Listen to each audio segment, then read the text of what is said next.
Vážení priatelia, práve sa nachádzame v nejakom časopriestore, ktorý sa volá, že je hodina duchov. Pokiaľ máš dovoliť, to sa nerobraží, tak typni si koľko hodín teraz. Ja nemusím typovať. Je 1 hodina ráno, je 24. To je v poriadku, už sú Vianoce, všetko dobré. Všetko dobré.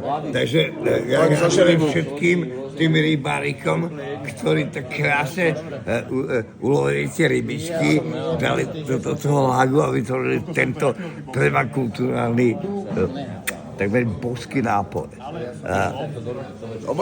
A tam ležia tie rybičky mŕtvučké v lagu, čupi. To je pravda. Sú tam. Hore je zelo. Áno, to som ja donesol potom, lebo sme to chceli tam nehať a Vonia vytratiť. to akože keď miluješ ženy a obcuješ so ženami a lížeš proste nebeskú plánu, vždy cítiš nejaké jemné rybičky, presne tá vôňa. Ja súhlasím. Žiaľ, to je permakultúra. Všetkým krásnym voňavým pičkám dostávam tento pozor. To sú najhoršie pičky, akože, ktoré poznám v tej plechovici. Najvoňavejšie. No poď o to.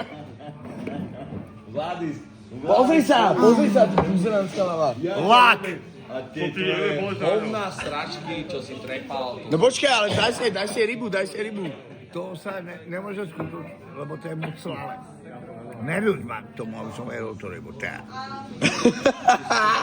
To není reklama.